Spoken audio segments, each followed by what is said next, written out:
안녕하세요. 온라인 팔로우 지원 교육 강연자 박한나입니다. 2차 시 강연에서는 판매 채널이 왜 중요한지, 어떠한 판매 채널에 입점해야 되는지에 대해서 말씀을 드렸는데요. 3차 시 강연에서는 조금 어려울 수 있는 인공지능과 관련된 부분을 말씀을 드리려고 합니다. 아직 기술이 모든 부분을 다 해결해 주는 건 아니긴 한데 어떤 기술이 있는지 어떻게 활용되고 있는지를 알아야 또 이러한 변화에 대비를 할 수 있기 때문에 이번 강연에서는 인공지능 기술 자체가 패션 커머스에서 어떻게 활용이 되고 있는지에 대해서 말씀을 드리려고 합니다. 저도 비전공자이기 때문에 사실 뭐 AI 관련돼서 깊은 부분까지를 다룰 예정은 아니고요. 그냥 패션 커머스에서 활용이 되는 AI를 알려면 AI가 대체 어떻게 구성이 되어 있는 건지, 어떠한 단계로 발전이 된 건지, 그리고 AI 자체가 어떤 방식으로 이제 학습을 하는 건지에 대해서는 알고 계시면 나중에 도움이 될 거라고 생각을 해서 우선은 AI 기술에 크게 AI 기술을 3단계로 분류한 다음에 그거에 대한 작동 원리를 한번 같이 살펴보려고 합니다. 조금 어려울 수도 있는 내용인데 가장 그냥 간단하고 쉽게 설명을 해드리면 AI 기술은 총 이렇게 3단계를 걸쳐서 발전을 해왔습니다. 첫 번째는 디스크립티브라고 하는 설명을 하는 단계예요. 즉 실제로 일어난 일을 기반으로 현재 상황이 어떻게 되고 있는지를 진짜 말 그대로 설명을 해주고 어떻게 일어났는지를 보는 그런 알고리즘을 디스크립티브라고 말을 하고요. 그 다음에 두 번째 발전한 거는 프리딕티브 알고리즘이라고 해서 무언가를 예측하는 거예요. 그냥 단순히 설명을 하고 현 상황에서 어떻게 되고 있는지를 보는 데서 그치는 게 아니라 A라는 상황이 투입됐을 때 B라는 상황이 일어날 확률이 80에서 90% 정도 됩니다. 를 예측하는 걸 프레딕티브라고 생각하시면 됩니다. 그럼 마지막으로는 프리스크립티브라는 이제 알고리즘이 있는데 이 단계 같은 경우에는 가장 진화한 버전이자 아직 나오지 않은 기술입니다. 이게 어떤 기술이냐면 프리스크립션이라는 게 알고 계시겠지만 처방전이라는 영어 단어인데요. 여기에서 차용돼서 나온 단어예요. 즉 무언가를 처방하는 겁니다. 그래서 데이터가 들어온 거를 그냥 있는 사실 그대로 받아들이는 게 아니라 데이터가 들어오면은 AI가 추론을 하고 컴퓨터가 추론을 한 걸 기반으로 그럼 이런 상황에서는 기업은 이렇게 하면 되겠다. 이런 상황에서는 이렇게 행동하면 되겠다를 AI가 판단을 하고 스스로 행동까지 하는 그것을 프리스크립티브 AI라고 합니다. 즉 이 마지막 단계 AI를 조금 무섭게 느껴지실 수도 있어요. 스스로 생각해서 행동까지 한다고? 근데 이게 사실 일상생활에서 어떻게 활용될 수 있는 기술이냐면 가령 뭐 집에 가스불이 샌다고 했을 때 AI가 집에 가스불이 새고 있네? 가스불을 꺼야겠다 라고 스스로 판단을 한다거나 아니면 지금 로봇 청소기가 돌아다니고 있다가 배터리가 다 됐네? 그럼 로봇 청소기가 스스로 충전하는 곳에 가서 충전을 한다거나 이런 행위를 하는 거를 프리스크립티브 AI라고 볼 수 있습니다. 그래서 간단하게 AI가 어떻게 세 단계로 진화해 왔는지에 대해서 말씀을 드렸고 그 다음에는 AI 알고리즘은 어떻게 만들어지는 것인지에 대해서 말씀을 드리려고 해요.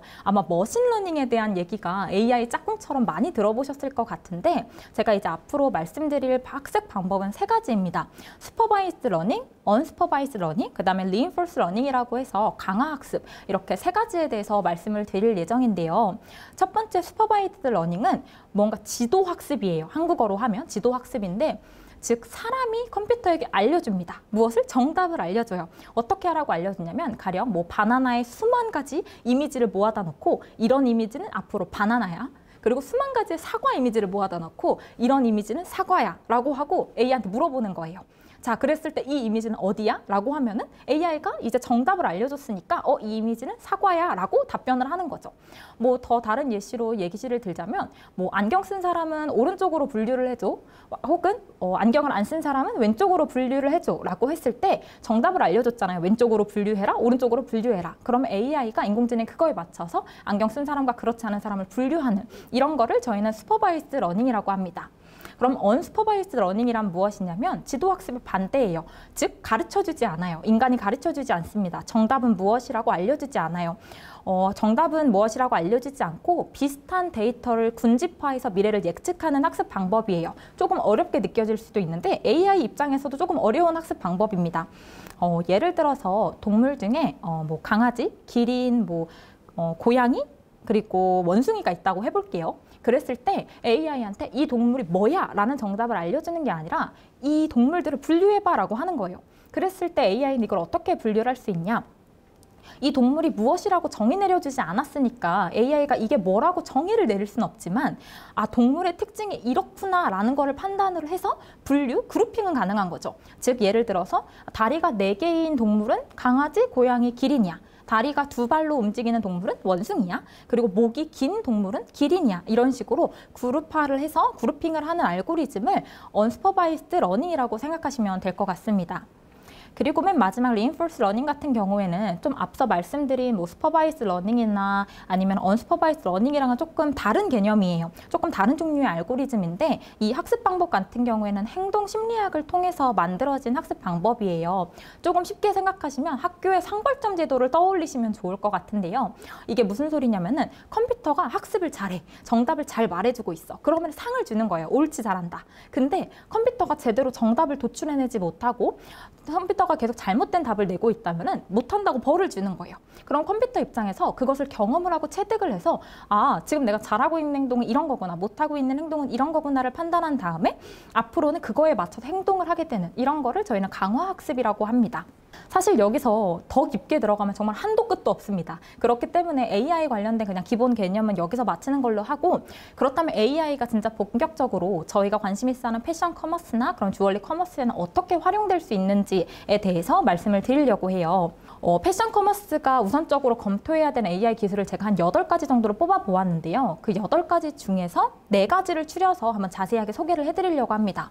그래도 뭐 다른 기술들에 대해서 그냥 간략하게만 짚고 넘어가면은 챗봇은 아마 많이들 들어보셨을 것 같아요. 챗봇은 저희가 사용하는 금융권 어플이나 아니면 은행권 어플에서도 많이 볼 수 있고 좀 큰 판매 채널에서도 심심치 않게 볼 수 있는 게 챗봇인데, 요거 같은 경우 만약에 지금 이 강연을 보고 계신 분들이 우리 고객의 편의성을 높여줄 수 있을 것 같고, 그리고 이게 이탈률도 줄여줄 수 있을 것 같고 전환율로 이어질 것 같다라고 판단을 하신다면은 한번 데모를 신청해서 이런 솔루션을 만드는 업체에 의뢰를 해보시는 것도 방법일 것 같습니다.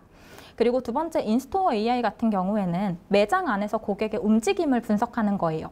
그리고 7번째에 있는 스토어 로케이션 옵티마이제이션 같은 경우에는 이젠 코로나여서 조금 이 기술과 좀 멀어지기는 했지만 스토어 로케이션 말 그대로 매장의 위치를 이제 AI가 분석을 해주는 거죠. 뭐 유동인구가 어떻고 이런 거를 분석을 해서 요런 업종은 여기에 입점하면은 좋을 것 같아요를 이제 AI가 분석을 해주는 게 스토어 로케이션 옵티마이제이션이라고 생각을 하시면 될 것 같습니다. 그리고 마지막 세일 포캐스팅 앤 서플라이 체인 옵티마이제이션 같은 경우에는 말 그대로 판매량을 예측하고 공급 체인, 즉 다시 말해서 내가 물건을 사입해가고 있는 사입처가 어떠한지에 대해서 판단을 하는 그런 기술을 말합니다. 그래서 이제 앞으로는 정말 여러분들이 이제 AI에 대해서 조금이라도 관심이 있다면 눈여겨보셔야 할 AI 기술에 대해서 말씀을 드리려고 하는데, 그중 하나가 비주얼 서치, 비주얼 리슨입니다. 이것도 아마 많이 보신 기술일 것 같아요. 뭐냐면 이미지 검색을 통해서 유사한 상품을 찾아내는 거예요. 이런 것도 어디선가 심심치 않게 보셨을 거라 생각하는데, 이거는 사실 뭔가 판매량과 직결되는 기술이라기보다는 판매자 입장에서 상품을 찾고 검토하는 데 도움이 될 수 있는 그런 기술입니다. 만약에 이런 그 비주얼 서치나 비주얼 리슨에 대한 관심이 있으시다면 가벼운 데모 대전은 1개월에 한 300만 원 정도면 업체를 통해서 자체 검색 엔진을 만들 수 있거든요. 그래서 그런 부분도 참고하셔서 한번 AI를 그 쇼핑몰에 도입을 해보는 건 어떨까 생각해 봅니다. 그리고 추천 엔진, 이거 상당히 중요하죠. 이거는 여러 사이트에서 다 보셨을 것 같아요. 그리고 상당히 중요하기도 하고 없어서도 안 되는 기술이기도 한데, 그 이유는 최근에 네이버가 추천 검색 순위 조작해서 자사 쇼핑몰이 상위 노출이 되게 해서 과징금을 내게 되는 일이 있었어요. 즉 이게 결국은 추천 엔진을 좀 조작해서 있었던 일이거든요. 그래서 이런 부분 때문에 상당히 추천 엔진은 더 요즘 각광을 받고 있는 그 기술 중에 하나이기도 한데요. 사실 사업을 하는 사람 입장에서, 쇼핑몰을 운영하는 사람 입장에서 가장 큰 고민이 메인 쇼핑몰의 구성을 어떻게 해야 되지? 혹은 상품 목록을 어떻게 구성해야 되지에 대한 고민이 있으실 것 같아요. 근데 타겟별로 소비자별로 그거를 다 나눠서 맞춤화해서 마치 넷플릭스가 해주는 것처럼 내가 관심 있어 하는 영상에 맞춰서 상품을 보여줄 수 있다면 더할 나위 없이 좋겠지만, 사실 사람이 자신의 시간과 돈을 투자해 회사에서 그렇게 하기에는 한계가 있을 수밖에 없습니다. 근데 그걸 해결해 줄 수 있는 게 레코멘데이션 엔진인 거죠. 그리고 세 번째 디자인 옵티미제이션 앤 디자인 포캐스팅 같은 경우에는 요즘 진짜 각광받고 있는 기술 중에 하나인데 디자인도 사람 대신에 컴퓨터가 할 수 있게 됐어요. 즉 디자이너가 하고 있는 일을 처음부터 끝까지 A to Z까지 다 AI가 해준다는 의미는 아니고 디자이너가 영감을 받을 수 있게 디자이너가 생각할 수 있을 정도까지의 디자인을 만들어서 디자이너에게 보내주는 이런 형식으로도 이렇게 사용이 가능합니다. 그 다음 마지막은 커스터머 인사이트, 아마 고객을 분석해서 인사이트를 도출한다는 말을 많이 들어보셨을 것 같아요. 근데 이게 말처럼 쉽지 않습니다. 인사이트를 도출한다는 말이. 왜냐면 네이버나 구글 광고를 접해보신 분들이 많을 것 같아요. 어느 때 접해보냐면 만약에 뭐 쿠팡이나 어떤 판매 채널에 내가 색연필을 사고 싶어서 색연필을 검색해봤다고 할게요. 그러면은 유난히 그날따라 내가 들어가는 유튜브 광고, 내가 들어가는 블로그들에서 색연필이 쫓아다닙니다. 즉 이런 게 어찌 보면 네이버나 구글 광고가 그거 관련해서 맞춤 추천을 해주는 건데 내가 차라리 안 샀으면 문제가 없어요. 근데 내가 색연필 이미 구매가 끝났다고 가정을 해볼게요. 근데도 계속 색연필이 쫓아다닙니다. 이러면 고객 입장에선 불편할 수밖에 없죠. 나는 구매 끝났는데 왜 이렇게 자꾸 광고를 하는 거야? 할 수밖에 없습니다. 즉 이게 발생할 수밖에 없는 문제는 고객의 데이터를 수집하는데 한계가 있을 수밖에 없어요. 그렇기 때문에 이러한 문제가 생기는 건데 이런 것뿐만 아니라 소비자 입장에서 컴퓨터가 날 너무 잘 알고 있다는 생각이 들면 가끔 소름 끼칠 때가 있습니다. 아니 내가 이거에 관심 있는 거 어떻게 알고 이런 것까지 추천해 주는 거야? 라는 거부감을 느낄 수 있기 때문에 어느 정도 선에서 이거를 막 끝내야 될지에 대한 이슈도 있고 더 나아가서는 데이터가 하나도 쌓이지 않은 고객, 즉 아무런 구매 이슈가 없었던 고객에게는 어떤 제품을 추천할 건지에 대한 이슈가 생길 수밖에 없습니다. 결국 첫 고객에 대해서 어떤 제품을 추천할 것인가에 대한 문제를 저희가 조금 고급스러운 용어로 콜드 스타트라고 표현을 하는데요. 이러한 문제가 요즘은 좀 해결을 하기 위해서 어떤 사이트 같은 경우에는 로그인이나 회원가입 전에 관심 있어 하는 상품은 무엇인지 아니면은 자신이 좋아하는 카테고리는 무엇인지에 대한 질문을 해서 그거에 대한 시작 포인트를 잡기도 합니다. 지금까지는 패션 커머스에서 활용되는 AI 기술을 말씀드렸는데 지금부터는 6가지 단계로 실제 저희 같은 쇼핑몰을 운영하는 사람이 뭔가 기획 단계나 콘텐츠를 만드는 단계에서 AI를 어떻게 활용하고 있는지 그리고 저희는 AI 기술을 어떻게 활용해서 쇼핑몰을 운영하고 있는지에 대해서 말씀을 드리려고 합니다. 상품 기획 같은 부분은 아마 상품을 소싱해 올 때 많은 분들이 고민을 하실 것 같아요. 어떻게 하면 좋은 상품을 가져올 수 있지? 트렌드별로 어떻게 하면 조금 더 남들보다 빠르게 다른 판매자보다 빠르게 그 제품군을 가져올 수 있지에 대한 고민이 정말 많으실 것 같은데 그때 AI를 통해서 도움을 받을 수 있습니다. AI가 먼저 트렌드를 분석을 해주고 그 트렌드에 맞는 상품을 먼저 발굴을 해주는 거죠. 그리고 저희에게 추천을 해줍니다. 이런 상품군은 어때? 이런 라인업은 어때? 그럼 이제 그 상품군에 맞춰서 자사 쇼핑몰 컨셉에 부합하는 그런 제품을 소싱해 갖고 올 수 있는 거죠. 그리고 두 번째는 컨텐츠 제작인데요. 아마 모든 수많은 판매자분들의 공통적인 바람이 있다면 이 수많은 같은 제품들 중에 내 제품이 상위 노출되는 거 이게 아마 많은 판매자분들의 공통적인 바람일 것 같아요. 저 또한 그렇고요.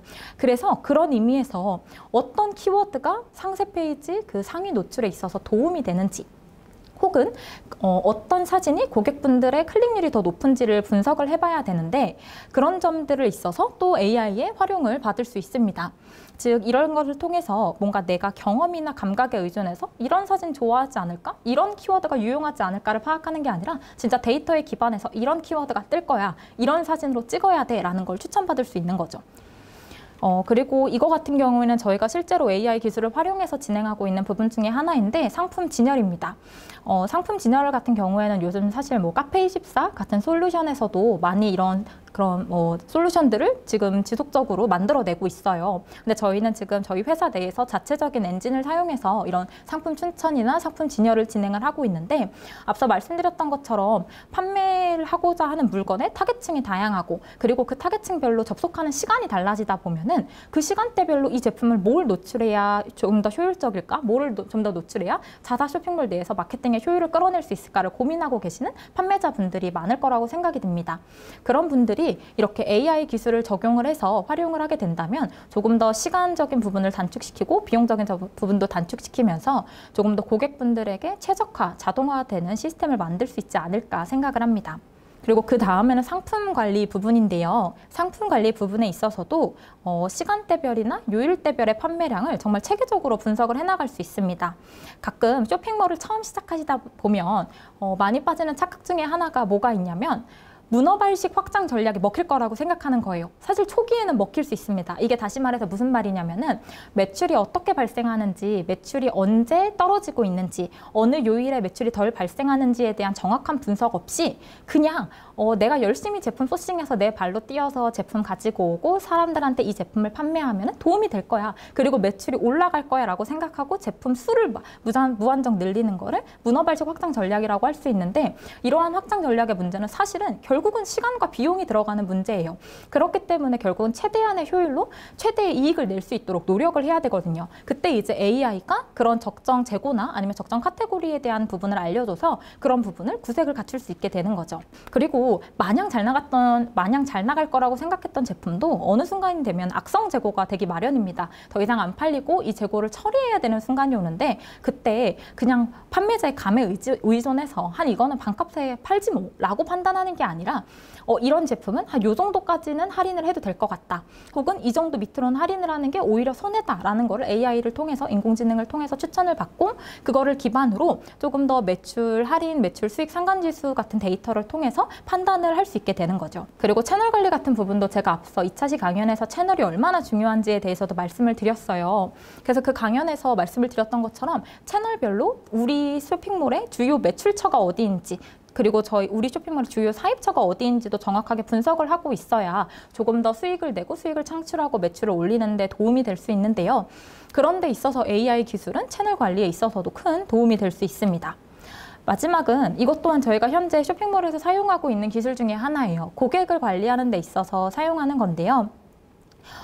저희 회사 같은 경우에는 운영 중인 알고리즘 중에 첫 일주일 구매 패턴을 기반으로 향후 1년 고객 가치를 예측하는 알고리즘을 사용하고 있습니다.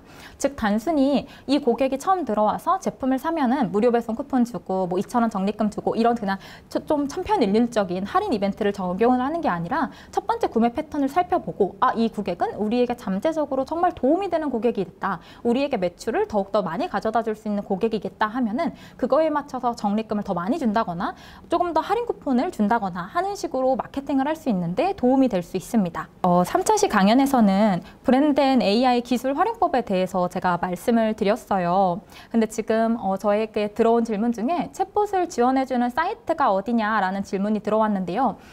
이거 너무 많은 업체가 있어서 제가 함부로 뭐 이 업체가 좋아요, 저 업체가 좋아요라는 부분을 말씀드릴 수는 없는데, 네이버에 검색을 해보시면 뭐 마인드랩이라든지 아니면은 뭐 메이슨 인텔리전스라든지 아니면 이런 등등 여러 가지 챗봇을 만들어주는 사이트들이 있습니다. 그래서 그 사이트는 네이버 검색이나 구글 엔진을 통해서 검색을 해보시면은 정말 많은 업체들이 나올 거기 때문에 한번 그 업체들이 어떠한 판매 채널의 레퍼런스를 가지고 있는지, 뭐 정말 큰 업체들 같은 경우에는 금융권의 챗봇을 만든 업체들 이런 데도 한번 살펴보신 다음에 더 나아가서는 그 그런 업체들별로 단가가 얼마인지가 제일 중요하겠죠. 그래서 그 단가도 한번 문의를 해보셔서 한번 단가도 받아보신 다음에 우리 판매 채널에 지금 우리가 판매하고 있는 쇼핑몰과 부합하는 비용인지 또 한번 판단을 해보시면서 좀 그 챗봇에 대해서 한번 관심을 가져보셨으면 좋을 것 같습니다.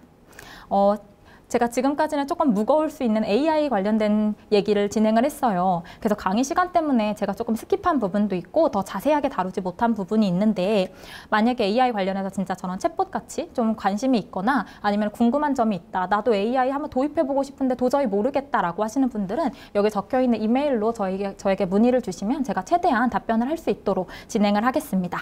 그러면은 3차 시 강의는 여기까지 마치는 걸로 하고 4차 시 강연 때 뵙겠습니다. 감사합니다.